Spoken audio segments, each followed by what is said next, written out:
اللہ اکبر اللہ اکبر۔ پھر اس کے بعد یہاں ایک سوال یہ کیا جا رہا ہے کہ کیا نبی صلی اللہ علیہ وسلم اپنی قبر میں زندہ ہیں؟ اگر زندہ ہیں تو ان کی زندگی کی کیفیت کیا ہے؟ اب یہ کیسے کہا جا سکتا ہے صحابہ کے تعلق سے کہ اللہ کے نبی صلی اللہ علیہ وسلم زندہ بھی رہے اور ان کو جا کر قبر میں دفنا کر چلے آئے؟ کتنا بڑا، اس سے بڑا ظلم دنیا کے اندر کوئی ہو سکتا ہے کیا کہ ایک نبی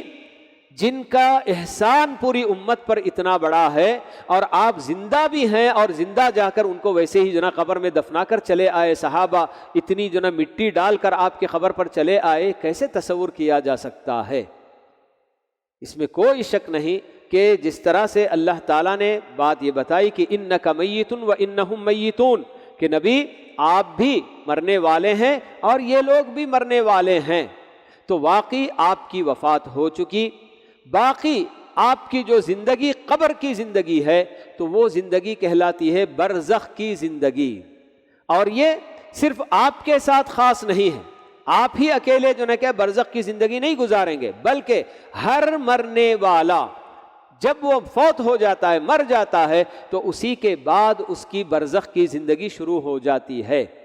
تو یہ قیامت قائم ہونے سے پہلے دنیا اور قیامت ان دونوں کے درمیان ایک کیا ہے زندگی جو برزخ کی زندگی کہلاتی ہے، تو یہ برزخ کی زندگی اس کی کیفیت کیا ہے، وہ کیا ہے، وہ اللہ تعالیٰ ہی بہتر جانتا ہے، ہمیں اس کی تفصیل کے بارے میں کچھ بھی نہیں بتایا گیا، بس اتنا بتایا گیا کہ ہر مرنے والا اپنی قبر میں اپنی چاہے وہ قبر میں ہو یا کوئی درندہ اس کو کھا لیا ہو یا سمندر میں ڈوب کر مچھلیاں اس کو کھا گئی ہوں یا جل کر خاک ہو گیا، کچھ بھی ہو جائے،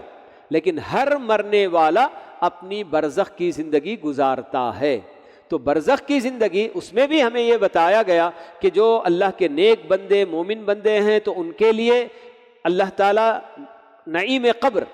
کہ قبر کی نعمتیں وہیں سے شروع کر دیتا ہے، اور جو اللہ تعالیٰ کے مشرک بندے یا پھر نافرمان اور گنہگار ہیں تو پھر ان کے لیے عذاب قبر شروع ہو جاتا ہے۔ تو یہ ساری باتیں تو ہم کو بتائی گئیں، اس پر ہمارا ایمان ہے، باقی اس زندگی کی کیفیت کیا ہوتی ہے یہ اللہ تعالیٰ ہی بہتر جانتے ہیں، ہمیں اس کا کوئی علم نہیں ہے۔